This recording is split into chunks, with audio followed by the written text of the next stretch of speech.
Hello everyone, welcome to my channel judiciary 009।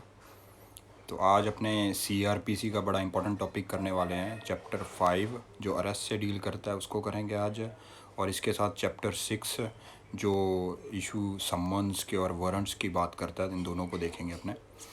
तो arrest में पहले अपने करेंगे कि in what cases arrest can occurred, arrest किन किन केसों में हो सकती है आपकी, और इसके साथ कौन अरेस्ट करेगा, और किसको अरेस्ट किया जा सकता है और किसको अरेस्ट नहीं किया जा सकता, और अरेस्ट कैसे होगी, और इसके साथ प्रिंसिपल ऑफ अरेस्ट देखेंगे, और प्रोसीजर देखेंगे कि अरेस्ट का प्रोसीजर कैसे रहेगा। आउट ऑफ जुडिक्शन अगर अरेस्ट करना है तो उसमें कैसी चीज़ें, वारंट कैसे इशू किए जाते हैं।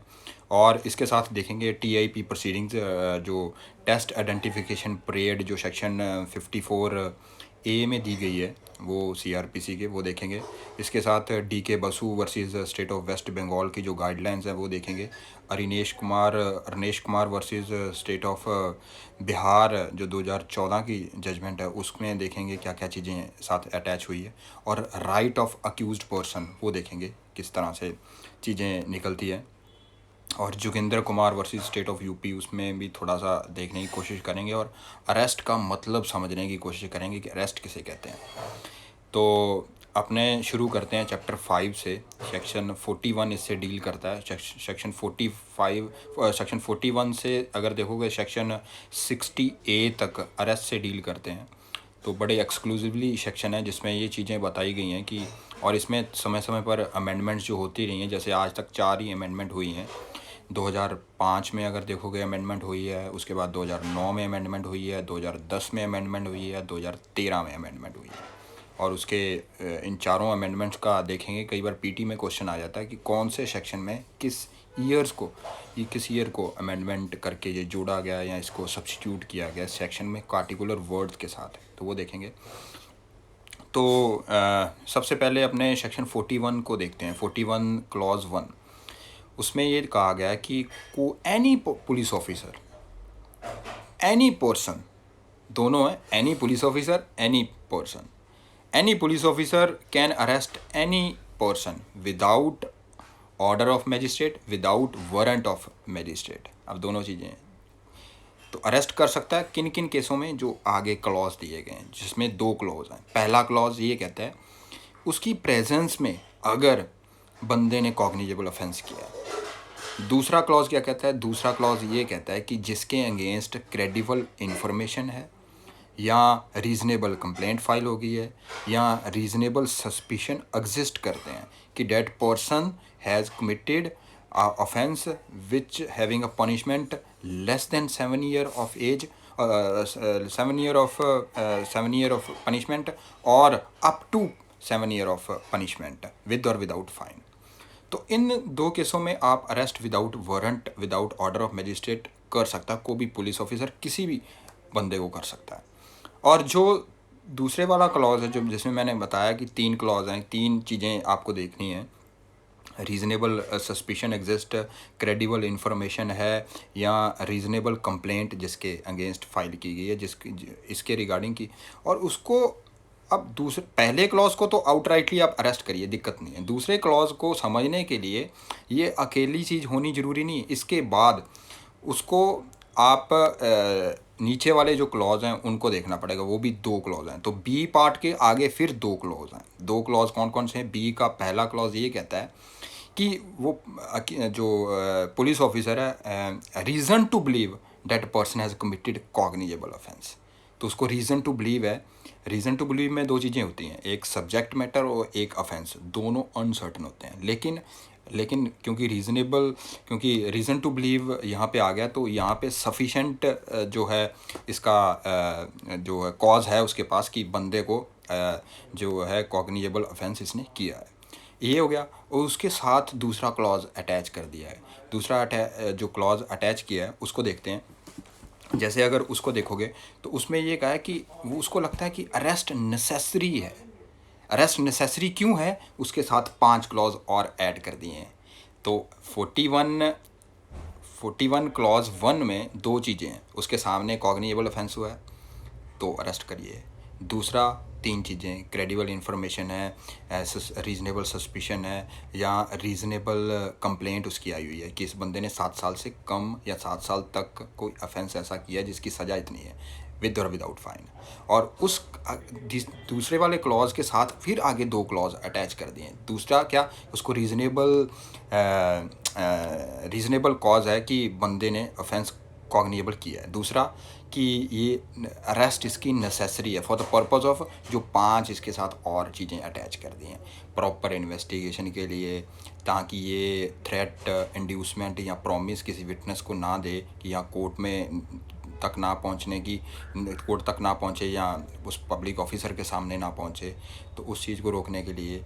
तीसरा, टेम्परिंग एविडेंस के साथ ना हो, उस चीज़ को रोकने के लिए। प्रॉपर इन्वेस्टिगेशन के लिए, या उसको अलग और कोई ऑफेंस ना करे उसको रोकने के लिए। तो अगर इस कंडीशन में वो अरेस्ट करता है तो वो माना जाएगा कि आप अरेस्ट रीज़नेबल मानी जाती है। इसके साथ एक प्रोवाइज़ो और जोड़ दिया, वो ये कहता है कि अगर आप इन केसों में मान लीजिए अरेस्ट करते हो तो आपको रीज़न देना पड़ेगा। और इसके साथ नहीं, वो ये कहता है कि अगर इस केसों में आप मान लीजिए अरेस्ट नहीं करते हैं, the person shall record while making such arrest his reason. अगर अरेस्ट करते हो तो रीज़न देने पड़ेंगे। और उसके साथ एक प्रोवाइज़ो और जोड़ दिया जो ये कहता है कि अगर इन केसों में आप अरेस्ट नहीं करते हैं तो रीज़न देने पड़ेंगे। इसका मतलब ये हुआ, अगर कोई ऑफेंस 7 साल तक का है जिसकी पनिशमेंट, वो ऑफेंस हुआ है, उस केस में आईओ साहब, जो पुलिस ऑफिसर होगा, एनी पुलिस ऑफिसर, वो अगर अरेस्ट करेगा तो रीज़न देने पड़ेंगे, अगर अरेस्ट नहीं करता तो रीज़न देने पड़ेंगे। पहला यहाँ तक बात सीमित हो जाती है। उसके बाद अरिनेश कुमार की जजमेंट आ गई, Arnesh Kumar versus state of Bihar 2014। उसमें ये कहा कि जो ऑफेंस जिनकी सज़ा 7 साल तक है, उसमें से कैजुअली आप अरेस्ट किसी को नहीं करोगे। तो वहाँ पे जो जजमेंट में हेल्ड किया, जो वर्ड हेल्ड किए गए, उसमें ये कहा गया कि police officer shall not arrest the accused unnecessarily, इस जजमेंट में बोला गया।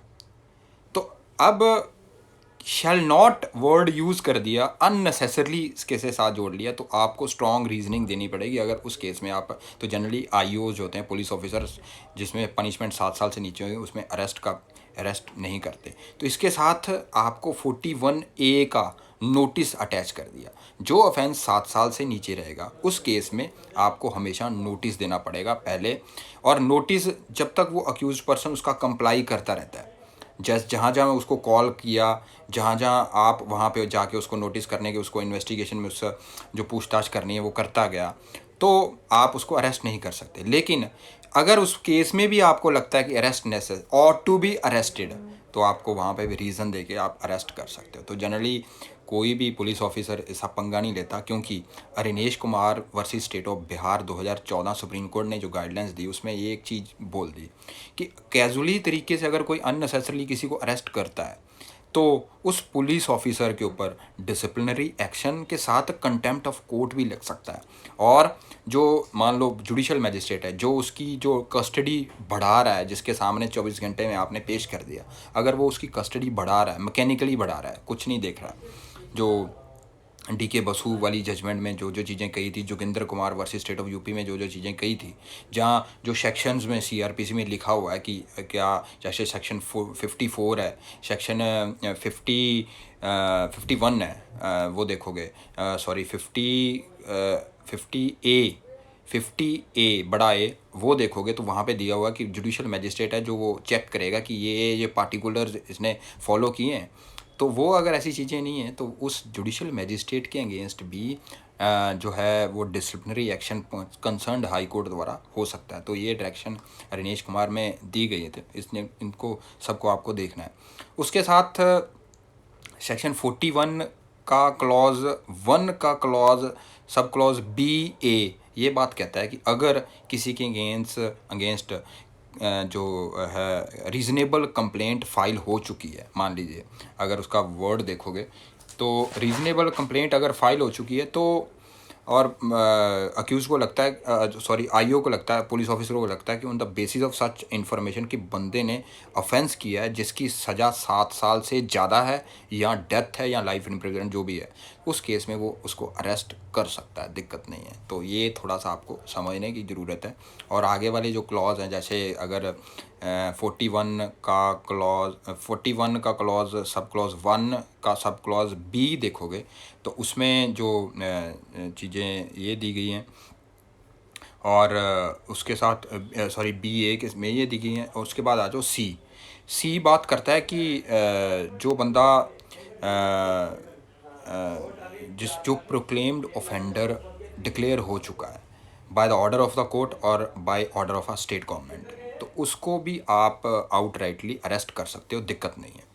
अब आ जाओ डी 41 का सब क्लॉज 1 का सब क्लॉज डी ये कहता है कि अगर कोई बंदे से कोई ऐसी चीज़ बरामद हो जाती है जो सस्पिशन क्रिएट करती है रीजनेबली कि ये इसकी चीज़ नहीं है, ये ऑनर नहीं है, ये थेफ्ट की चीज़ है, या इस थिंग के रिगार्डिंग इसने ऑफेंस किया है। जैसे कोई बाइक लेके जा रहा था, मान लीजिए मैं आपको एग्जांपल देता हूँ, बाइक लेके जा रहा था और उस बाइक के उसके पास कागज़ नहीं थे, और जब उससे पूछताछ की गई, पुलिस ने उसको रोका तो उसके पास कागज़ भी नहीं दिखा पाया और रीज़नेबल उसका कोई आंसर भी नहीं दे पाया, तो उस गाड़ी को सीज़ कर लिया जाएगा। गाड़ी को सीज़ करके उसमें 102 दिल्ली पुलिस एक्ट के अधीन उसका कलंदरा काट दिया जाएगा, और साथ में सेक्शन 41 का सब क्लॉज 1 का सब क्लॉज डी में उसकी अरेस्ट डाल दी जाएगी। तो 102 डीपी एक्ट में जो कलंदरा बनाया जाता है, कलंदरे का मतलब होता है नॉन कॉग्निजेबल ऑफेंस, तो मतलब हमें सस्पिशन है कि ये जो आर्टिकल है जो आपके पास पाया गया ये थेफ्ट का आर्टिकल है या इसके रिगार्डिंग आपने कोई ऑफेंस किया है, उसको सीज़ कर लिया। कंसर्न्ड मैजिस्ट्रेट जो जिसका जुडिशन उसके सामने पेश करोगे तो वहाँ पे कलंदरा डिस्पोज ऑफ कर दिया जाएगा। और वहाँ पे इंफॉर्मेशन अगर आपके पास आती है कि आप अगर जिपनेट पे डाल के देखोगे, जिपनेट एक ऐसा NCRB का एक ऐसा प्लेटफॉर्म है जहाँ पे आप उस पार्टिकुलर की चैसी नंबर या इंजन नंबर आप डालते हो, वो पुलिस ऑफिसर्स के पास रहता है, वो थ्रू आउट इंडिया में उसका पूरा कवरेज एरिया है, उसमें हमें डालते हो तो आपको पता चलता है कि ये जो आपने जिसकी इन्फॉर्मेशन लेना चाहते हो किसी केस में ये प्रॉपर्टी थेफ्ट तो नहीं हो चुका है इस प्रॉपर्टी का, जहाँ इसके रिगार्डिंग कोई ऑफेंस तो नहीं हुआ, तो वहाँ से डाटा लेके आप कंसर्न्ड थाने को इन्फॉर्मेशन दे सकते हो। तो अब ये जो प्रॉपर्टी होगी अगर वहाँ पे आप उसको बता देते हो कि भाई साहब आपकी प्रॉपर्टी यहाँ पे हमने सीज़ कर ली है, और सीज़ करके इसको पार्टिकुलर बंदे को 41 क्लॉज 1 क्लॉज डी में अरेस्ट कर लिया और 102 का कलंदरा बनाया था जिसको हमने डिस्पोज ऑफ करवा दिया है कंसर्न्ड मैजिस्ट्रेट के पास, तो वो बंदा आएगा यहाँ से प्रॉपर्टी थ्रू RC, ये RC या रोड सर्टिफिकेट के तहत ये प्रॉपर्टी को अपने थाने में ले जाएगा जहाँ पे इस प्रॉपर्टी उठी थी, चोरी हुई थी, जहाँ इस प्रॉपर्टी से रिलेटेड कोई भी ऐसा हुआ है उस पार्टिकुलर थाने में प्रॉपर्टी चलेगी, और उसका जो ऑफेंस जो पार्टिकुलर किसी थाने अलग में चला है तो उसमें प्रॉपर्टी को वहाँ पे देखा जाएगा, वहाँ से बंदा वो कंसर्न होता है वहाँ पे छुड़वा सकता है सुपरदारी लगाने के बाद। तो इस तरह से आपने देखना है। उसके बाद इसका जो क्लॉज अगर देखोगे इसमें यह है कि अगर आप किसी पुलिस ऑफिसर को जो ऑब्स्ट्रक्ट करते हो उसको एग्जीक्यूट कोई ऐसा जो उसकी एग्जीक्यूशन कर रहा था, तो उस केस में भी वो आपको अरेस्ट कर सकता है। अरेस्ट करने के बाद वो कंसर्न्ड मैजिस्ट्रेट के पास ले जा सकता है, और ये भी हो सकता है, और क्योंकि यहाँ पे भी वो हो सकता है आपका कलंदरा काट दे DP एक्ट में किसी सेक्शन में अगर देखते हैं। तो उसके बाद F क्लॉज ऐसा है कि जिसमें कोई ऐसा ऐसा कोई बंदा है जो आर्मी से भागा हुआ है, डिज़र्टर है, अगर वहाँ पे को भागा हुआ है, और क्योंकि आर्मी में अगर आपको जॉब मिल जाती है तो वहाँ पे एक स्ट्रिक्ट जो गाइडलाइंस होती है कि पार्टिकुलर समय में आपने वहाँ पे ही रहना है, और वहाँ से भागा हुआ डिज़र्टर है तो यहाँ पे कोई भी पुलिस ऑफिसर कहीं से भी उसको पकड़ सकता है, अरेस्ट कर सकता है। तो अरेस्ट की पावर ये देता है, तो सेक्शन 41 पावर की बात करता है, और किस किस केसों में आप अरेस्ट कर सकते हो उसके बारे में बताता है। तो क्लॉज बाय क्लॉज आपको इसी तरह से पढ़ना है, कई बार ये PT में क्वेश्चन आ जाते हैं। तो उसके बाद आता है इसका क्लॉज जी इस बात की बात करता है कि कोई बंदा जिसने बाहर है एक ऐसा ऑफेंस किया है आउट ऑफ इंडिया जिसमें पुलिस ऑफिसर के पास पावर थी उसको अरेस्ट करने की, तो वहाँ पे एक्स्ट्राडिशन ट्रीटी से अगर उसको इस यहाँ पे लाया जा सकता है तो वो सारी पावर उस पार्टिकुलर पुलिस ऑफिसर के पास है उसको अरेस्ट करने की। अगर थ्रू प्रॉपर चैनल उसको यहाँ पे ला के उसको अरेस्ट होकर उसको डाली जा सकती है। तो ये पावर की बात कर रहा है, तो उसको भी आप पुलिस ऑफिसर कंसर्न अरेस्ट कर सकता है। तो उसके बाद आता है क्लॉज एच। क्लॉज एच उस बात की बात करता है 356 क्लॉज 5 में जो बंदा एक्चुअल में कोई बंदा था जिसने कोई ऐसा ऑफेंस किया जिसकी सज़ा 3 साल या 3 साल से ज़्यादा थी, और वो चैप्टर 12, 16 और 17 आईपीसी में कोई ऐसा ऑफेंस किया जिसको उसको कन्विक्ट कर दिएगा, पनिशमेंट हो गई थी। अब वही ऑफेंस उसने दोबारा कर दिया उसी चैप्टर में 12, 16 या 17 आईपीसी के चैप्टर में, जिसमें अब सज़ा फिर 3 साल से ज़्यादा दे दी गई है। अब ऐसे केस में जब उसकी सेंटेंस पूरी हो जाएगी तो 356 क्लॉज 5 में जाके उसका जो एड्रेस है 5 साल के लिए वो नोटिफाई किया जाएगा कि भाई साहब यहाँ पे भी तुम रहोगे, अगर एड्रेस चेंज करते हो या एड्रेस में कोई तब्दीली आती है तो आप उस कंसर्न्ड थाने में वो एड्रेस दोगे। तो वो अगर वो बंदा एड्रेस नहीं देता है या वो बंदा भाग जाता है वहाँ से बिना बताए चीज़ें, तो वो उसने ऑफेंस कर दिया। अब जहाँ पे भी वो जाएगा उसको वहाँ से अरेस्ट किया जा सकता है अंडर क्लॉज एच के 41 क्लॉज 1 के क्लॉज सब क्लॉज एच में। उसके बाद आता है क्लॉज आई। क्लॉज आई ये कहता है कि आप किसी और जुडिक्शन में बंदा ऑफेंस करके भाग गया, तो जिस जुडिक्शन में बंदा ने ऑफेंस किया था वो आईओ के पास पावर है कि क्योंकि वहाँ पे एफआईआर हो सकता है दर्ज हो गई है या कुछ ऐसी प्रोसीडिंग चालू हो गई है उस बंदे के अगेंस्ट, वो भाग के दूसरी जुडिक्शन में चला गया, तो ये बंदा वहाँ पे जाके अरेस्ट कर सकता है। अगर ये किसी आईओ को वहाँ पे मिलता है, जहाँ इन्वेस्टिगेशन ऑफिसर वहाँ के किसी केस में चल रही थी, उसको पता लगता है कि ये बंदा तो उस थाने के ऑफेंस करके ये भागा हुआ है, तो वो उसको भी वहाँ पे अरेस्ट किया जा सकता है विदाउट वारंट। वो भी उसको अरेस्ट करके इस बंदे को सौंप सकता है और ये बंदा आके ले सकता है, या फिर वो कंसर्न्ड मैजिस्ट्रेट के पास भी वहाँ पे पेश कर सकता है, तो दिक्कत नहीं है। तो इसीलिए कॉग्निजेबल ऑफेंस जब भी होता है, चाहे उसमें सज़ा 7 साल से नीचे हो चाहे वो 7 साल से ऊपर हो, subject to Arnesh Kumar versus state of Bihar वाली judgement 41 notice, subject to 41 notice, आप उसको अरेस्ट कर सकते हो। पावर की बात करता है 41 क्लॉज 41 सेक्शन इसी बात की। उसके बाद आता है 41 का क्लॉज 2, ये बात कहता है सब्जेक्ट टू सेक्शन 42।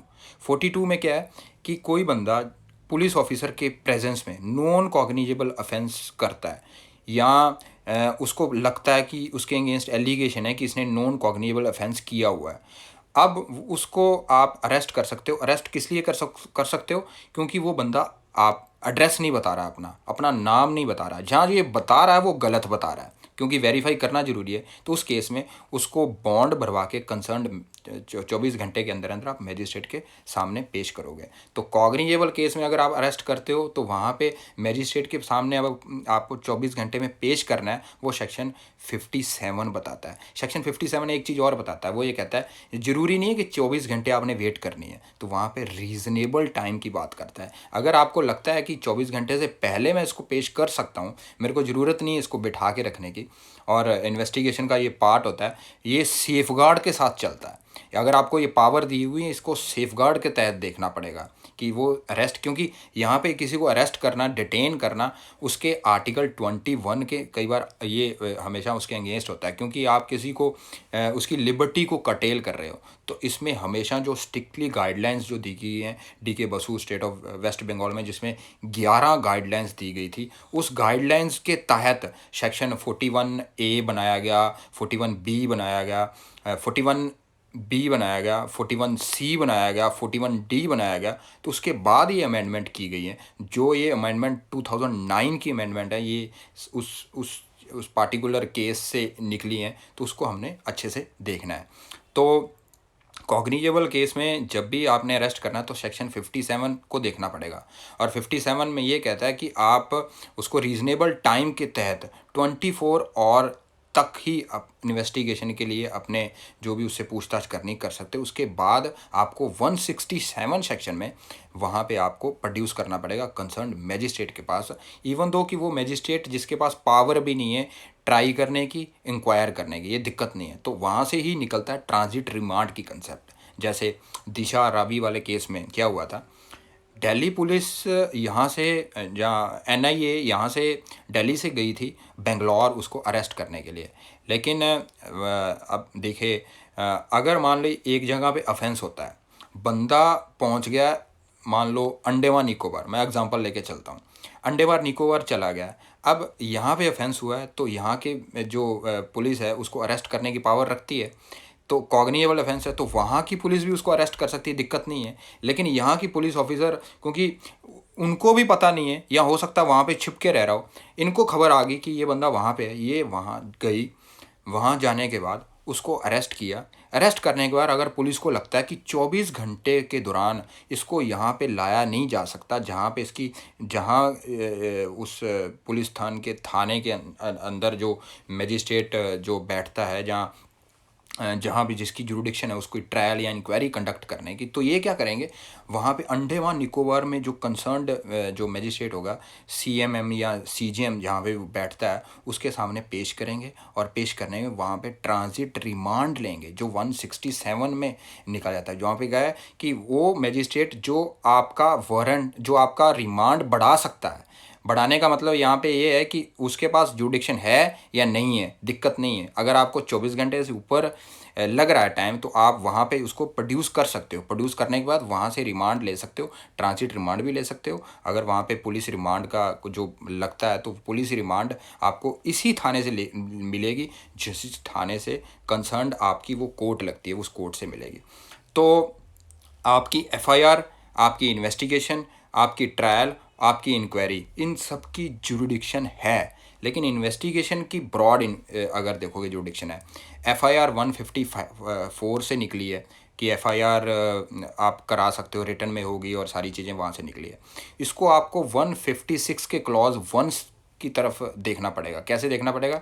वो ये कहता है इंक्वायरी और ट्रायल की हमेशा जुरिडिक्शन होगी, जिसको अपने चैप्टर 13 के साथ पढ़ेंगे। तो चैप्टर 13 क्या कहता है? चैप्टर 13 ये कहता है कि वो वाले केस जहाँ पे कोई ऑफेंस हुआ है तो उस केस में जुरिडिक्शन किस तरह से आइडेंटिफाई करोगे।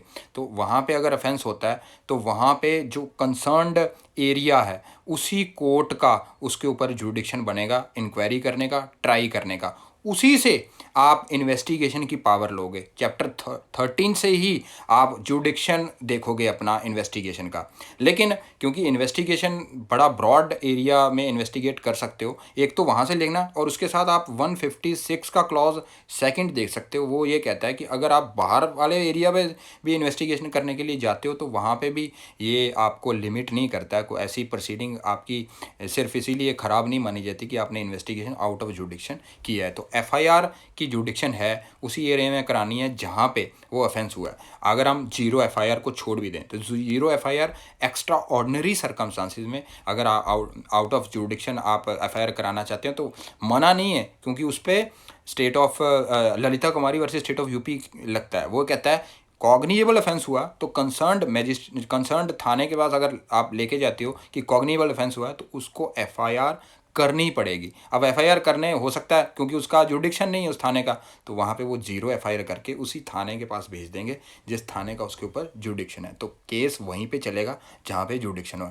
आपको रिमांड लेना है उसी जुडिक्शन में लेना पड़ेगा जहाँ पे वो पुलिस रिमांड लेना है तो वहीं से लेना पड़ेगा जहाँ पे वो एक्चुअल में उसमें प्रोड्यूस करना चाहते हो जुडिक्शन जिसकी लगती है।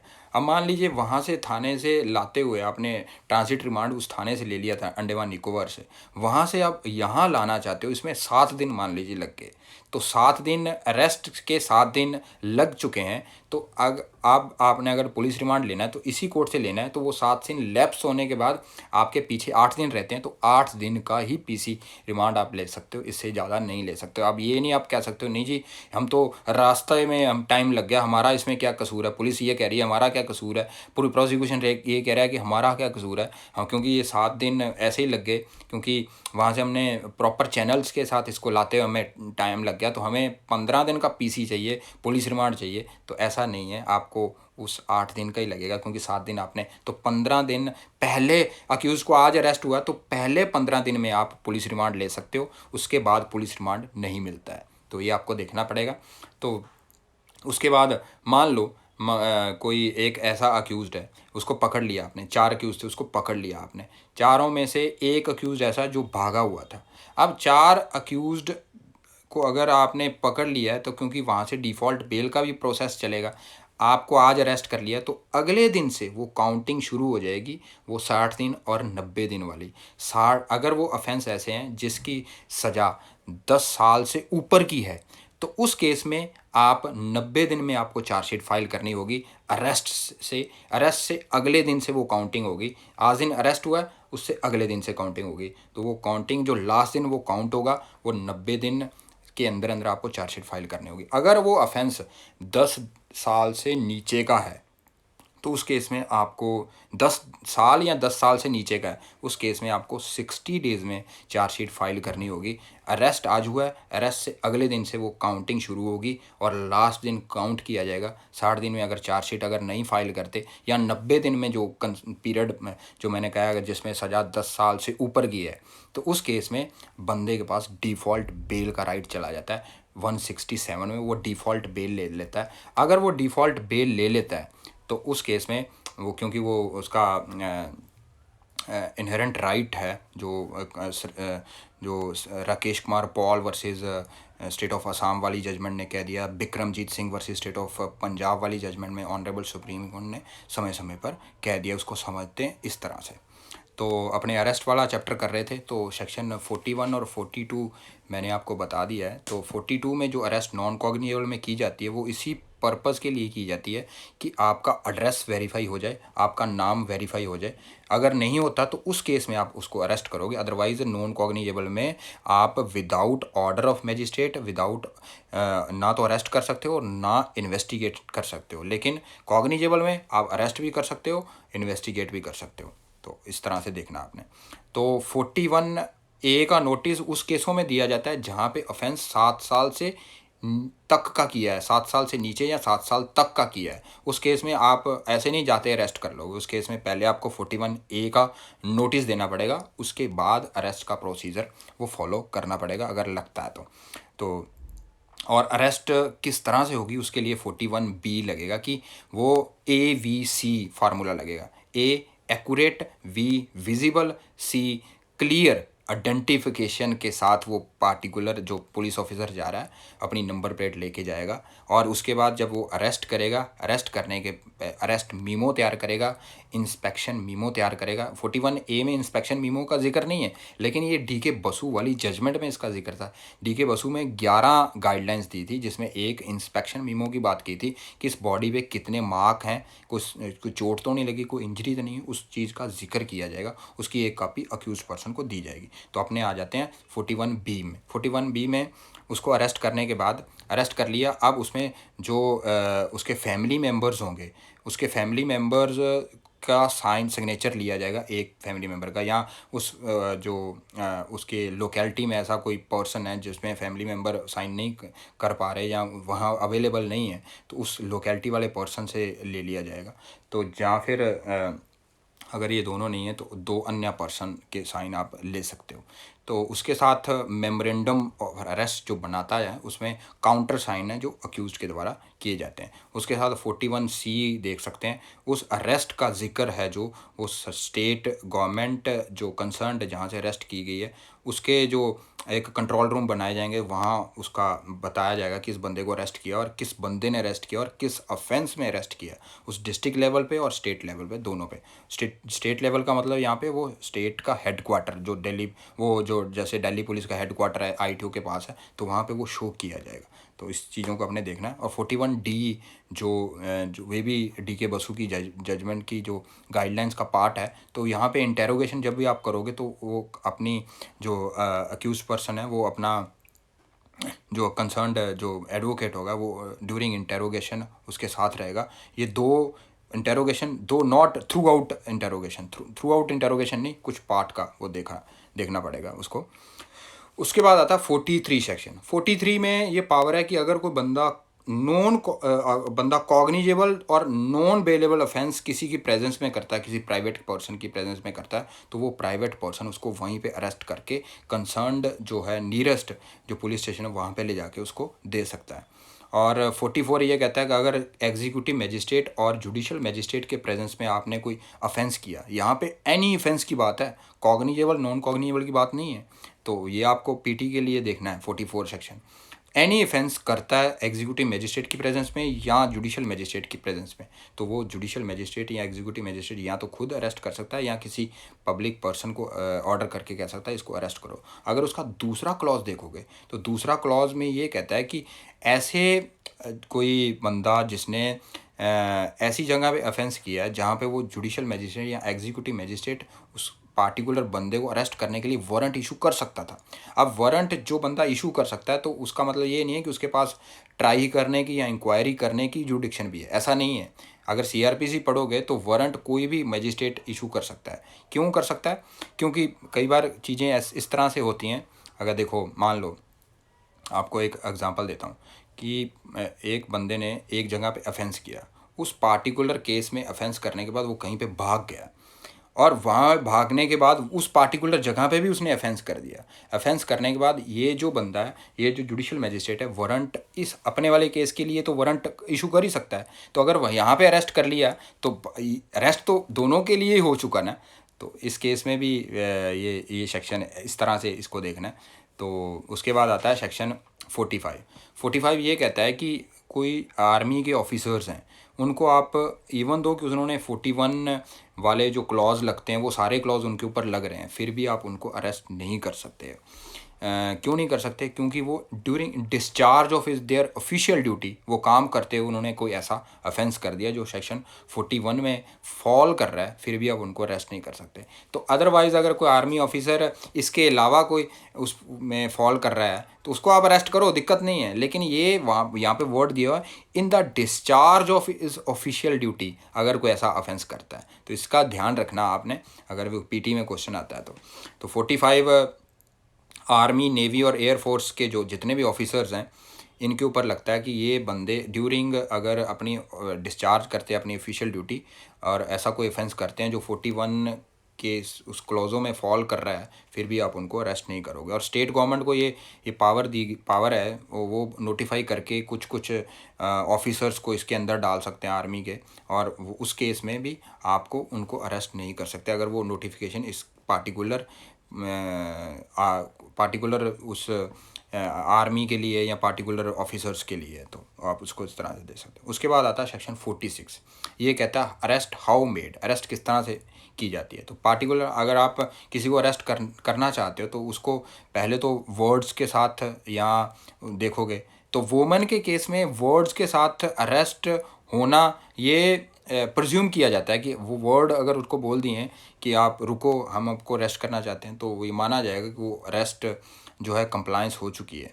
तो इसको अरेस्ट को समझने के लिए कि अरेस्ट है क्या, आप जजमेंट देख सकते हो state of Haryana versus Dinesh Kumar 2008 की सुप्रीम कोर्ट की जजमेंट। वो ये कहती है कि मान लो एक बंदे ने ऑफेंस किया, इस केस में क्या हुआ था, एक बंदे ने ऑफेंस किया, ऑफेंस करने के बाद वो कहीं पे भाग गया, अरेस्ट नहीं हो पाया, वो पुलिस ऑफिसर उसको अरेस्ट नहीं कर पाए। तो वो क्या हुआ, एक दिन वो बंदा अपने एडवोकेट के साथ आके कोर्ट में हाजिर हो गया और कोर्ट में उसने बेल लगा दी। तो यहाँ पे समझा गया कि ये बंदा क्योंकि इसने सरेंडर अभी किया नहीं है, तो सरेंडर नहीं किया है तो क्या इस केस में इसका अरेस्ट हुआ ही नहीं है, तो बेल किस तरह से इसको दी जाए, क्योंकि वो एंटीसिपेटरी बेल नहीं उसने लगाई थी, उसने लगाई थी रेगुलर बेल। तो अब कोर्ट को लगता है कि अब इसको किस तरह से डील करें। तो वहाँ पे state of Haryana versus Dinesh Kumar ने, ऑनरेबल सुप्रीम कोर्ट ने 2008 में डिफाइन कर दिया कि इस केस में भी वो बंदा कोर्ट की प्रेजेंस में और अपने आप को उसने कोर्ट के सामने रख दिया है, तो इसका मतलब है कि वो अरेस्ट की श्रेणी में आ जाता है। अरेस्ट इंक्लूड कस्टडी, तो कस्टडी अरेस्ट थोड़ा सा डिटेंशन और कस्टडी इसमें दोनों चीज़ें आ जाएंगी। तो ये कस्टडी में है तो इसीलिए इसको बेल दी जा सकती है, इसमें अरेस्ट माना गया था, ये अरेस्ट की श्रेणी में आ चुका है। तो उस जजमेंट को आप पढ़ सकते हो। तो अगर देखोगे तो 2005 में जो अमेंडमेंट्स हुई थी किस किस सेक्शन में हुई थी, सेक्शन 50A, 53A, 54A, 53 का जो एक्सप्लेनेशन है वो भी सब्स्टिट्यूट किया गया था 2005 में। सेक्शन 50A, 53A 54A ये नए ऐड किए गए थे 2005 में। और इसके साथ अगर देखोगे 46 का क्लॉज 2 जो एक्सेप्शनल केस की बात करता है, सॉरी 46 का क्लॉज 4 जो एक्सेप्शनल केस की बात करता है, ये भी 2005 में बात किया जोड़ा गया था।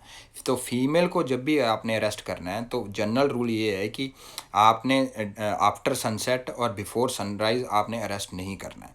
लेकिन अगर एक्सेप्शनल ग्राउंड हैं तो जो 2005 में जोड़े गए थे वो ये कहते हैं कि आपको उस मैजिस्ट्रेट से पहले तो वोमेन ऑफिसर उसको अरेस्ट करेगा, और दूसरा आपको उस magistrate judicial magistrate first class से आपको परमिशन लेनी पड़ेगी रिटर्न में, जहाँ पे आप उस एरिया से अरेस्ट करना चाहते हैं या तो उससे ले लिए, जहाँ पे उसने ऑफेंस किया उस वाले एरिया कंसर्न्ड मैजिस्ट्रेट से आप परमिशन लेके कर लीजिए। तो अरेस्ट पूरे इंडिया में कहीं पे भी आप डाल सकते हो।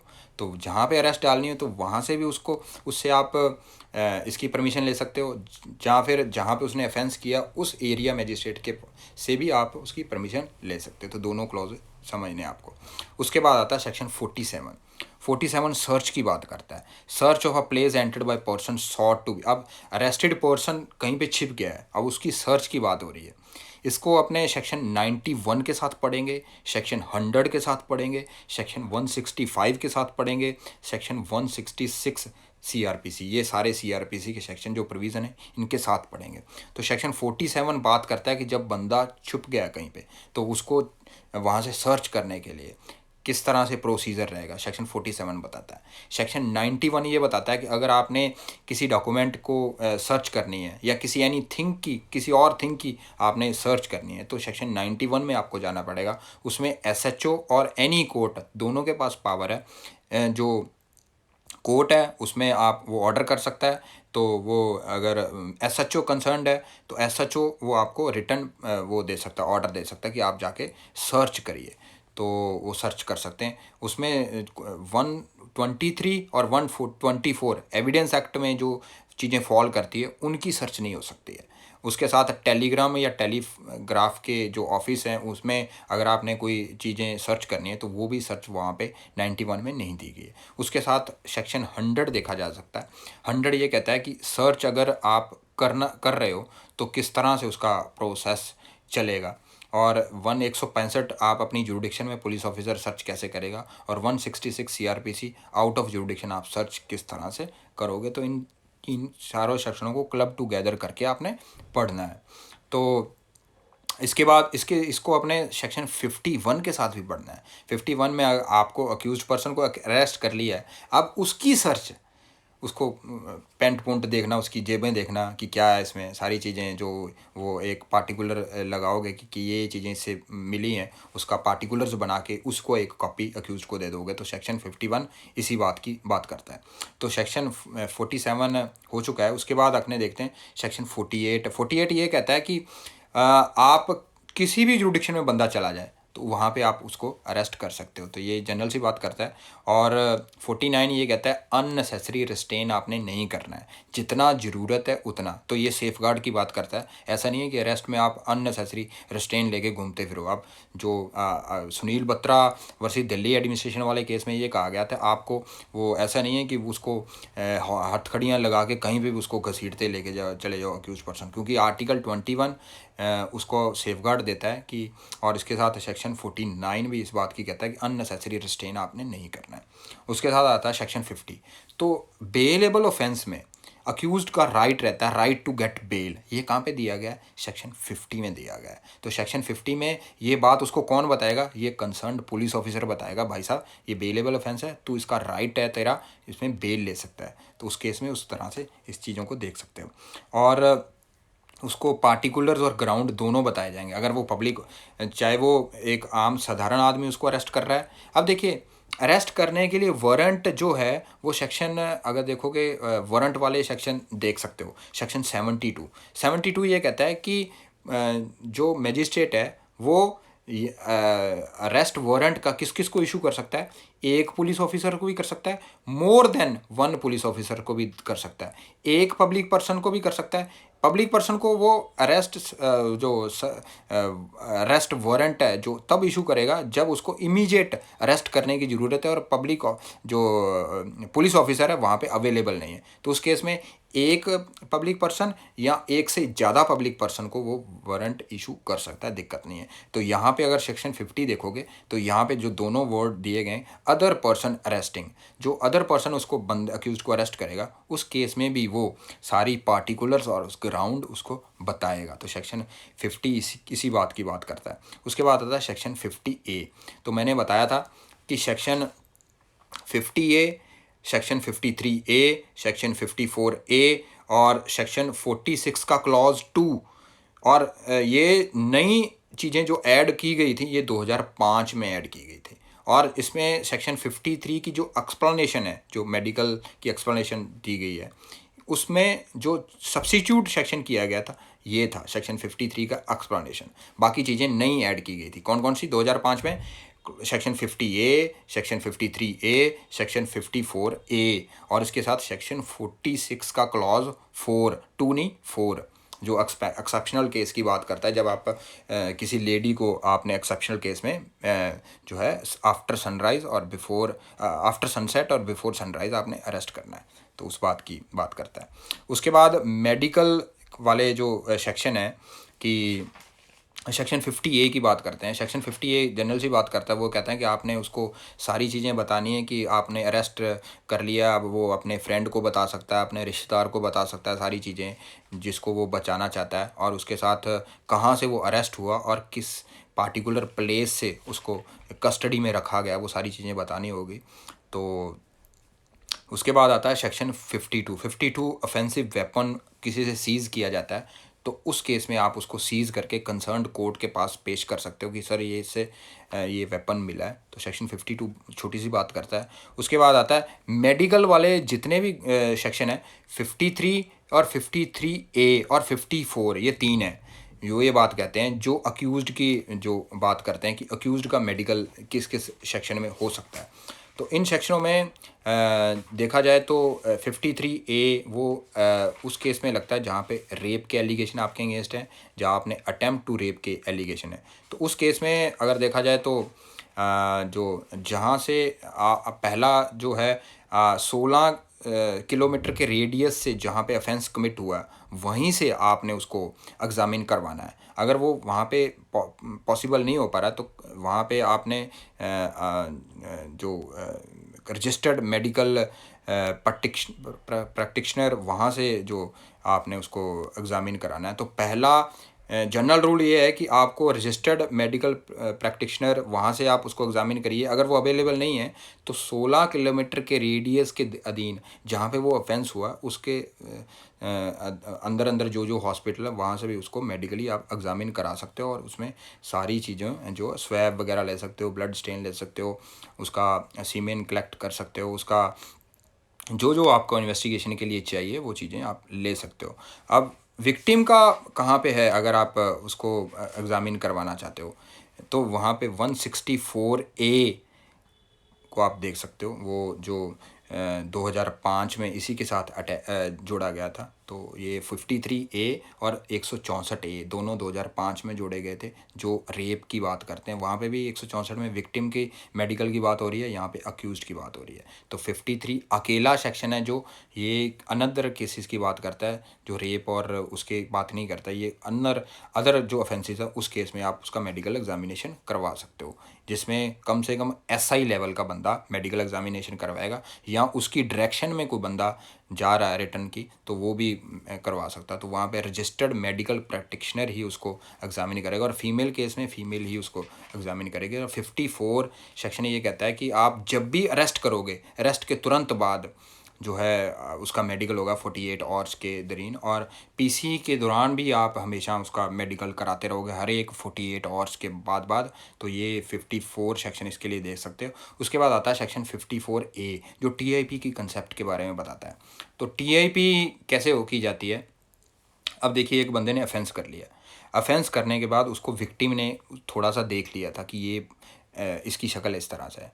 तो अब उस बंदे को जब भी अरेस्ट कर रहे हैं, अरेस्ट करने के बाद ये है कि उसको हमेशा पूरा उसको कवर करने के बाद उसको कहीं पे भी लेके जाना है, क्योंकि विक्टिम उसको देख ना ले। अगर देख लिया तो पर्पस टीआईपी का फेल हो जाता है, टेस्ट आइडेंटिफिकेशन परेड का। तो इसमें क्या होता है, वो उसको जो है पहले आप जो आईओ होगा, आईओ को लगता है कि इसमें टीआईपी होनी चाहिए क्योंकि विक्टिम ने इसको ऑफेंस करते हुए देखा था, और उसको प्रोड्यूस किया जाता है। प्रोड्यूस करने के बाद टीआईपी के लिए डेट ली जाती है सीएमएम के पास। उसको सीएमएम कहता है कि जो दिल्ली में किस तरह से कंसेप्ट है, चीफ मेट्रोपॉलिटन मजिस्ट्रेट के पास उसको डेट ली जाती है। तो कंसर्न्ड जेल में जाके उस विक्टिम वो वहाँ पे जेल में जाता है, आईओ जेल में जाता है, और वो कंसर्न्ड मजिस्ट्रेट जिसकी ड्यूटी लगती है टीएपीए के लिए वो जाता है, और वहाँ पे 10 बंदे जो अक्यूज़्ड के जैसे होते हैं वो उसके अपनी इच्छा के हवाले जो उसको मिलते हैं कि मेरे मेरे जैसे हैं, उस वैसे ही कपड़े पहन के वो ऐसे लाइन में खड़े हो जाते हैं।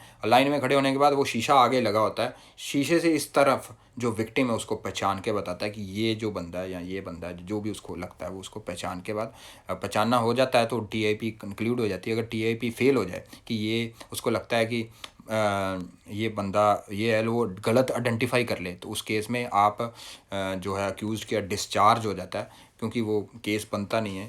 और उसके बाद सेक्शन 59 डिस्चार्ज से डील करता है। डिस्चार्ज में ये कहते हैं कि डिस्चार्ज 3 ग्राउंड पे हो सकता है, या तो आप अपने ऑन बॉन्ड के साथ हो सकता है, या बेल के साथ हो सकता है, या स्पेशल ऑर्डर ऑफ मजिस्ट्रेट के साथ होता है। तो यहाँ पे टीआईपी अगर फेल हो, अब दूसरा, अगर आप अक्यूज़ से पूछा जाता है कि आप टीआईपी करवाना चाहते हो, अगर वो ये कह देता है कि मैं नहीं करवाना चाहता, तो इस केस में ये चीज़ उसके अगेंस्ट बोली जाती है। ये उसके अगेंस्ट जो है लॉ में उसके अगेंस्ट ये चीज़ जो है उसके अगेंस्ट पढ़ी जाती है कि इस बंदे ने टीआईपी नहीं करवाई। तो उस केस में अगर कोई और कोई अपने पास एविडेंस नहीं है, मान लीजिए कोई एविडेंस नहीं है, सिर्फ टीआईपी उसने मना कर दी, तो इस ग्राउंड पे भी आप उसके ऊपर चार्ज फ्रेम कर सकते हो, दिक्कत नहीं है। तो उसके बाद आता है सेक्शन 55 ये कहता है कि जो आपका सबॉर्डिनेट होता है, आप उसको भी ये वारंट दे सकते हो कि आप उसको अरेस्ट करो जाके, खुद तो अरेस्ट कर ही सकते हो। तो उसके बाद आता है section 55 health and safety accused person की आपको हमेशा ध्यान रखनी है। उसके बाद 56 में ये कहता है आपने अरेस्ट कर लिया बंदे को, आपके पास 2 ऑप्शन है, चाहे तो एसएचओ के पास पेश कर दीजिए या मैजिस्ट्रेट के पास पेश कर दीजिए। तो ये जनरली उस आईओज़ की बात करता है जो आईओज़ एसआई या इंस्पेक्टर लेवल के होते हैं वो और ये सारी चीज़ें 24 आवर्स के बीच बीच करनी है आपको, क्योंकि अगर आपने एसएचओ के सामने भी पेश कर दिया तो एसएचओ कंसर्न्ड या आईओ कंसर्न्ड को ये जिस दिन से अरेस्ट किया है, जो 24 घंटे के अंदर अंदर आपको मजिस्ट्रेट के सामने तो ज़रूर पेश करना है, वो तो करना ही करना है। तो ये एक ऑप्शन है, मान लो आपको लगता है कि इससे पूछताछ अभी करनी है मजिस्ट्रेट से पेश करने से पहले, और ये 24 घंटे से अंदर अंदर आपको भी पूछताछ करनी है, आप कर सकते हो। क्योंकि इन्वेस्टिगेशन अगर 24 घंटे में नहीं कंप्लीट हो रही तो आपको 167 सेक्शन में उसको पेश कंसर्न्ड मजिस्ट्रेट के पास करना पड़ेगा।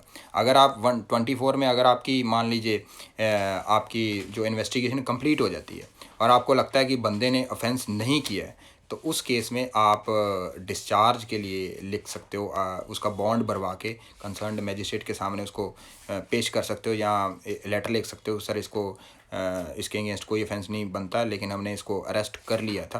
तो उस केस में अगर देखोगे तो उसको पेश जब करते हो तो 169 है सेक्शन इसके लिए, शायद आप उसको देख सकते हो। 169 में पेश करने के बाद release of accused when evidence deficient, तो एसएचओ कंसर्न्ड अगर लेता है तो कर सकता है 169 में। तो डिस्चार्ज 59 में और रिलीज़ है जो वो 169 में, तो वो देखना पड़ेगा। लेकिन 169 24 घंटे के अंदर अंदर का कंसेप्ट है, लेकिन 59 किसी भी स्टेज पे का कंसेप्ट है। तो अगर आपने उसको डिस्चार्ज कराना है तो इस ये दोनों में फ़र्क है। उसके बाद आता है सेक्शन 57 ये बात कहता है कि आपको 24 और के अधीन आपको अक्यूज़ड को जो कंसर्न्ड मजिस्ट्रेट के सामने पेश करना है। तो यहाँ पे 2 चीज़ों की बात कही है कि सर्कमस्टांसेस केस इज़ रीज़नेबल, आपको रीज़नेबल टाइम में या तो पेश कर दीजिए। अगर आप रीज़नेबल टाइम में पेश नहीं कर सकते तो ज़्यादा से ज़्यादा आपके पास 24 आवर्स हैं। तो ये ज़रूरी नहीं है कि आप 24 घंटे के अंदर अंदर मतलब 23 घंटे और 59 मिनट में ही पेश करो। ऐसा नहीं है कि उस तब तक बिठाए रखो, ऐसा नहीं है। अगर उससे पहले भी आप पेश करना चाहते हो तो रीज़नेबल टाइम की बात कही गई है, उसमें भी आप पेश करो। लेकिन ये ज़्यादा 24 घंटे की बात करता है। 24 घंटे के अंदर अंदर आपको पेश करना ही होगा। 57 ये कहता है कंसर्न मैजिस्ट्रेट के पास। तो सेक्शन 58 ये बात कहता है कि अगर आपने अरेस्ट कर लिया है तो कंसर्न्ड जो एरिया का डीएम होगा, एग्जीक्यूटिव मजिस्ट्रेट डीएम होगा, उसको आप इसकी इंफॉर्मेशन दोगे। साथ में ये बताओगे आप उसको बेल दी है या नहीं दी है, किस केस में आप इसको अरेस्ट किया है। और अगर डीएम को लगता है कि नहीं आप एसडीएम को पेश करो तो एसडीएम को ये इन्फॉर्मेशन पास कर सकते हो आप। तो 58 इसी बात करता है। 59 डिस्चार्ज की बात करता है। और सेक्शन 60 इस बात की बात करता है कि अगर कोई बंदे ने ऑफेंस करके वो भाग गया था, जहाँ वो एस्केप हो गया, उसको परस्यू उसको अरेस्ट करने का, तो आप रीटेक करने का, आप थ्रू आउट इंडिया में आपका जुडिक्शन बन जाता है उसको अरेस्ट करने का। तो सेक्शन 60A अरेस्ट की बात करता है कि जो हमेशा अरेस्ट अकॉर्डिंग स्ट्रिक्टली कोड के अकॉर्डिंग ही देखी जाएगी। तो अब आ जाओ समन्स के ऊपर। चैप्टर जो है आपका 6 के साथ चैप्टर जो है अरेस्ट और वारंट की बात करता है। अब देखिए जनरल रूल ये कहता है, ये समन अक्यूज़ को भी समनिंग की बात करता है, विटनेस के समनिंग की बात करता है, और ये थिंग और डॉक्यूमेंट की समनिंग की बात नहीं होती है यहाँ पे। वो कहाँ पे है, वो अगर देखोगे सेक्शन 91 में, सेक्शन 93 में, सेक्शन 9 वो वाले सेक्शन अपने देख सकते हैं। लेकिन यहाँ पे समनिंग पर्सन की है, समनिंग विटनेस की है। तो सेक्शन 61 फॉर्म ऑफ समन की बात करता है। सेक्शन 50 अगर देखोगे, सेक्शन 61 अगर देखोगे तो ये कहता है रिटर्न में समन भेजोगे आप डुप्लीकेट में, और साइन कौन करेगा, presiding officer of the court करेगा, या वो ऑफिसर करेगा जो हाई कोर्ट ने टाइम टू टाइम रूल बना के कहा गया है कि इस बंदे से आप साइन करवा सकते हो, तो वो देख सकते हैं। लेकिन अगर वारंट की बात देखोगे, वारंट अगर देखोगे सेक्शन 70 में दिया गया, वारंट हमेशा प्रेजाइडिंग ऑफिसर द्वारा साइन किया जाएगा और रिटर्न में होगा, और उसके साथ सील जो कोर्ट की दी जाएगी। समन में भी सील जाती है लेकिन इसमें भी सील जाती है, लेकिन इसमें प्रेजाइडिंग ऑफिसर ही हमेशा साइन करता है। लेकिन समन जो आप भेजते हो इसमें जो या तो प्रेजाइडिंग ऑफिसर साइन कर सकता है, ये डुप्लीकेट इन राइटिंग में होगा, लेकिन ये डुप्लीकेट राइटिंग में नहीं होगा, ओरिजिनल में होगा वारंट, क्योंकि इसमें कुछ ऐसी बात नहीं की गई है, तो इसको अपने इससे उल्ट मान सकते हैं। तो सेक्शन समनिंग की बात होगी तो वहाँ पे या तो प्रेजाइडिंग ऑफिसर साइन करेगा या वो ऑफिसर साइन करेगा जिसको high court by rule timely बताएगा। तो ये दोनों में थोड़ा सा फ़र्क है, तो इसको आपने कोरिलेट करके समझना है, कोरिलेट करके ही देखना है। उसके बाद आता है सेक्शन 62 बताता है कि समन हाउ सर्व्ड, किस तरह से सर्व किए जाते हैं। तो इसमें 3 बंदों की बात की है कि कौन कौन बंदा इशू कर सकता है। एक कोर्ट इशू कर सकती है, एक पुलिस ऑफिसर को आप इशू कर सकते हो कि पुलिस ऑफिसर जाओ आप जाके एग्जीक्यूट करवाओ समन। दूसरा अगर किसी स्टेट गवर्नमेंट ने ऐसा कोई रूल बना रखा है तो वहाँ पे आप कोर्ट को भी इशू कर सकते हो, तो कोर्ट एग्जीक्यूट कराएगा। तीसरा एनी पब्लिक सर्वेंट को आप इशू कर सकते हो। लेकिन अगर वारंट देखोगे सेक्शन 72 में, वो किस तरह से चीज़ें वहाँ पे दिखेंगी, वहाँ पे या तो एक पुलिस ऑफिसर या मोर देन पुलिस ऑफिसर को आप वारंट इशू कर सकते हो। अगर पुलिस ऑफिसर अवेलेबल नहीं है और इमीडिएट आपको अरेस्ट करने की ज़रूरत है तो वहाँ इस केस में आप पब्लिक पर्सन, एक या एक से ज़्यादा पब्लिक पर्सन को भी आप दे सकते हो। तो ये थोड़ा सा आपस में फ़र्क है समन और इसमें। समन में 3 बंदों की बात की गई है लेकिन वारंट में 2 बंदों की बात की है। समन में 3 कौन है, पहला आप जो है कंसर्न पुलिस ऑफिसर को भेजोगे एग्जीक्यूट कराने के। दूसरा अगर स्टेट गवर्नमेंट का कोई ऐसा रूल है तो वो कंसर्न कोर्ट को भेज सकते हो, कंसर्न कोर्ट एग्जीक्यूट कराएगा। तीसरा any public servant, other public servant, तो पब्लिक सर्वेंट भी एग्जीक्यूट करा सकता है समन को। लेकिन अगर आप वारंट देखोगे तो सेक्शन 72 ये बात कहता है एनी पुलिस ऑफिसर या मोर देन पुलिस ऑफिसर, एक से ज़्यादा police officer, any public person या मोर देन 1 पुलिस पर्सन, तो एग्जीक्यूट अगर एक करा ले या सारे करा ले दिक्कत नहीं है वारंट। लेकिन समन यहाँ पे एग्जीक्यूट कराने की जो बात की गई है, जो अगर देखोगे तो ये डिलीवरिंग डुप्लीकेट समनिंग किस तरह से एग्जीक्यूट होती है। आप समन लेके गए बंदे के पास ओरिजिनल, उसकी एक जो डुप्लीकेट होता है, डुप्लीकेट में आपने पीछे उसके साइन ले लेने बंदे के, और वो आप अपने पास रखोगे और ओरिजिनल उसको दे दोगे। तो ये आप जाके कोर्ट में शामिल कर दोगे, सर इसमें सम्मन है जो एग्जीक्यूट हो चुका है। तो इस तरह से देखना आपने।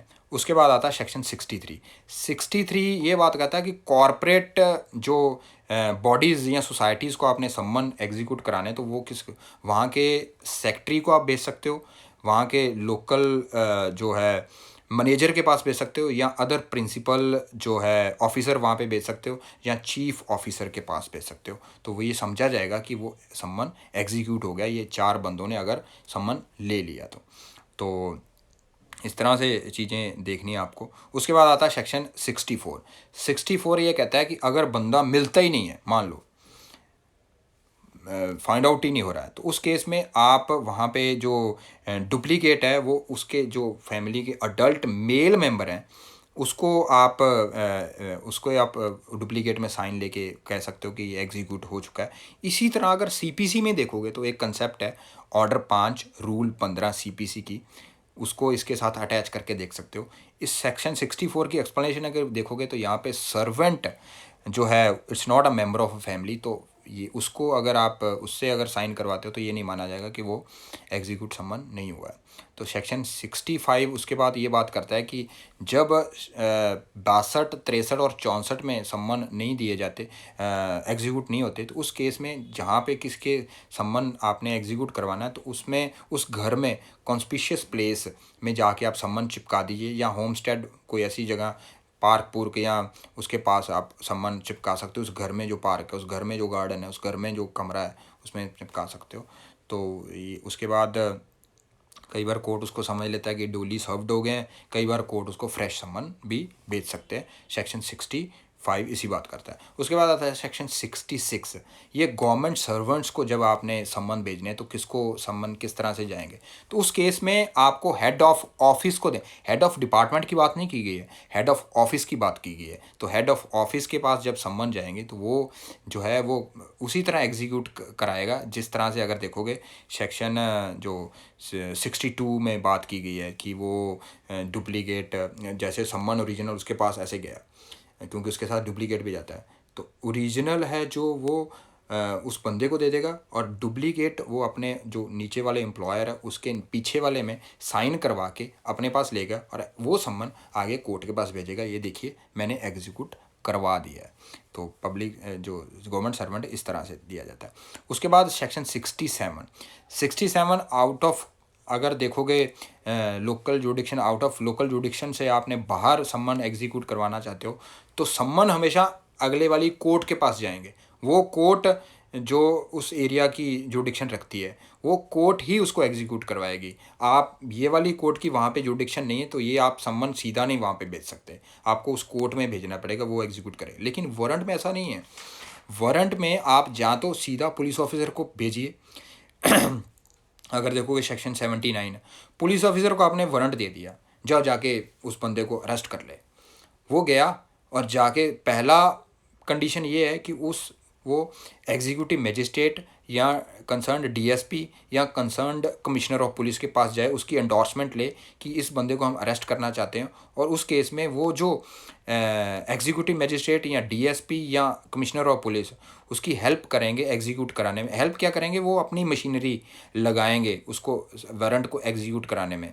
लेकिन अगर उसको लगता है उस पुलिस ऑफिसर को कि इमीडिएट अरेस्ट करनी ज़रूरी है और मेरे पास टाइम नहीं है, इसकी इंडोर्समेंट इस पार्टिकुलर जो बंदे हैं जो सेक्शन 79 में लिखे हुए हैं इनका मैं नहीं करवा सकता, तो उस केस में वो खुद भी जाके अरेस्ट कर सकता है। तो out of जुडिक्शन warrant execute police द्वारा करवाए जा सकते हैं इमरजेंसी केस में। लेकिन अगर सिंपल रूल में आपको हमेशा एंडोर्समेंट लेनी पड़ेगी वो 3 ऑफिसर्स के से, जो किसी भी ऑफिसर लगा लें।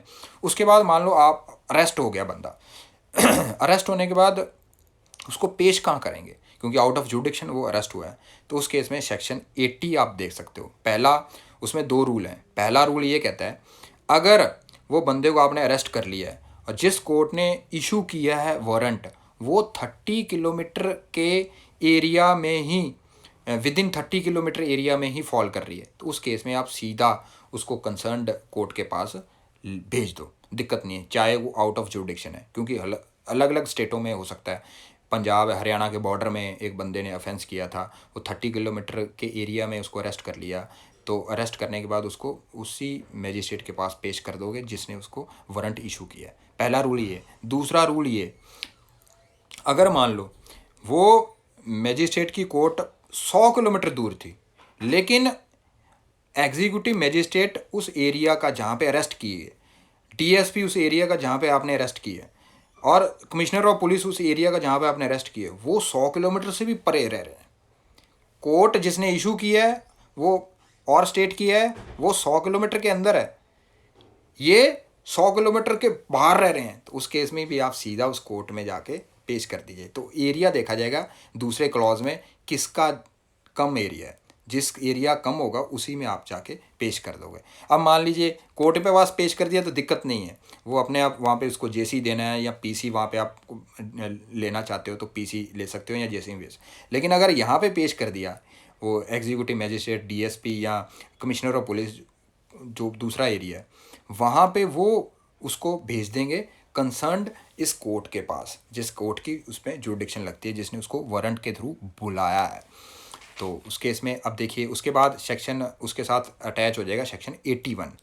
81 ये कहता है कि वो आप उस तरह से पेश कर दोगे अगर वो बेलेबल ऑफेंस है, जहाँ वारंट वाला अगर देखोगे तो वारंट जब भेजा जाता है तो वारंट में कई बार मजिस्ट्रेट ये लिख देता है कि इससे आप ऐसे करना, बॉन्ड भरवा लेना विद श्योरिटी। उस केस में इसको छोड़ देना, क्योंकि उसके बॉन्ड भरवा लिया विद श्योरिटी तो ये अपने आप कोर्ट के पास हाजिर हो जाएगा। तो हाजिर करने के लिए अरेस्ट वारंट दिया जाता है। तो अगर ऐसा केस है तो वहाँ पे ऐसा हो जाएगा। लेकिन अगर सेक्शन आप देखोगे 81 में नॉन बेलेबल ऑफेंस है, उस केस में तो जो है वो अगर बेल लेना चाहता है तो वहाँ के सीजीएम जो आउट ऑफ जुरिडिक्शन वाला है या सेशन जज है जो वहाँ से वो बेल ले सकता है। सेक्शन 81 सब्जेक्ट टू 437 सेक्शन लिखा हुआ है, तो उसमें बेल उसको मिल सकती है वहाँ से। तो जैसे अगर दिशा रावी को जब अरेस्ट किया गया था, जिसमें एक और केस है जिसमें एज इट इज़ केस था और उसमें वो उसने बेल ले ली थी हाई कोर्ट से, तो वो अगर दिशा रावी चाहती, अगर वो उसको ऐसा अपॉर्चुनिटी मिल जाती तो वहाँ पे वो सीजीएम कंसर्न्ड वहाँ के या कंसर्न्ड सेशन जज से वो बेल ले सकती थी। नीचे वाले मजिस्ट्रेट के पास पावर नहीं है बेल देने की। उसमें इस तरह से देखना आपको, नॉन बेलेबल अगर ऑफेंस है। तो बेलेबल है तो हो सकता है कि उसको वहीं पे बेल दे दीजिए, वो एरिया का कंसर्न्ड जो है जो एरिया एग्जीक्यूटिव मजिस्ट्रेट या डीएसपी कंसर्न्ड या कमिश्नर ऑफ पुलिस उसको बेल दे सकते हैं, दिक्कत नहीं है। अब आ जाओ अपने समनिंग की बात कर रहे थे, तो समनिंग सेक्शन 66 तक हो गई थी। उस 67 में मैंने बता दिया था कि लोकल से पार करना है तो कोर्ट थ्रू होगा, वारंट दूसरी तरह से भी एग्जीक्यूट करा सकते हो। उसके बाद आता है सेक्शन 68 में मान लो उसका प्रूफ क्या रहेगा कि आपने आउट ऑफ कोर्ट जो मान लो लोकल जुडिक्शन से बाहर आपने एग्जीक्यूट करवाएं सम्मन, तो उस केस में जिस कोर्ट ने सम्मन करवाएं जिस अथॉरिटी से, वो अथॉरिटी अपना एफिडेविट साथ में एंडोर्समेंट जो उस सम्मन के पीछे होगी, दोनों चीज़ें इस कोर्ट के पास भेज देंगी कि ये देखिए सम्मन भेज दिए हैं। तो ये एविडेंस होगा इस चीज़ का कि सम्मन हो चुके हैं। तो affidavit plus endorsement of a in duplicate by a person against whom summons was issued. तो एफिडेविट किसके द्वारा? एफिडेविट उस अथॉरिटी के द्वारा जिसने एग्जीक्यूट किया है, जिसने उस कोर्ट ने जिसको ये पावर दी थी जाओ एग्जीक्यूट कराओ, तो उसको इस तरह से देख सकते हो आप। उसके बाद आता है सेक्शन 69, जब विटनेस को आप सम्मन भेजते हो बाय पोस्ट। तो ये साइमल्टेनियसली और ये दोनों साथ साथ हो सकते हैं कि कोर्ट ये चाहे कि आप रजिस्टर्ड पोस्ट के साथ भी भेजिए और अदर वे जो सम्मन भेजने का वो उस तरह से भी भेजिए, तो दोनों साइमल्टेनियसली तरीके से वो एग्जीक्यूट सम्मन हो सकते हैं। अब मान लीजिए एक अक्यूज्ड को आपने सम्मन भेजा, भाई तू प्रेजेंट हो, और कोर्ट को इन द मीन टाइम पता चला ये भागने वाला है और यहाँ इसने कोई और ऑफेंस किया हुआ, ये भागेगा पक्का, तो उस केस में इन ल्यू ऑफ सम्मन वो वारंट भेज सकते हैं या इन एडिशन ऑफ सम्मन वारंट। तो पैरेलल में भी दोनों चीज़ें जा सकती है। इसके लिए आप सेक्शन 87 देख सकते हो। तो 87 इससे डील करता है, इस सिचुएशन से डील करता है। तो उसके बाद आता है सेक्शन 70। तो 70 मैंने बताया था, आपको बता दिया है। उसके बाद 71 भी मैंने बता दिया कि जब आप किसी को वारंट इशू करोगे तो वारंट केस में, वारंट जब इशू करोगे उस केस में आप बंदे की, कोर्ट की डिस्क्रिप्शन है कि वो ये भी कह सकता है कि नहीं, इससे आप ऐसे करना, अरेस्ट करने की ज़रूरत नहीं। अगर ये बंदा या तो अरेस्ट कर लीजिए, या ये बंदा अगर बॉन्ड एग्जीक्यूट विद श्योरिटीज़ कर रहा है तो उसमें केस में इसको रिलीज़ कर दीजिए, दिक्कत नहीं है, क्योंकि ये कोर्ट में आ जाएगा।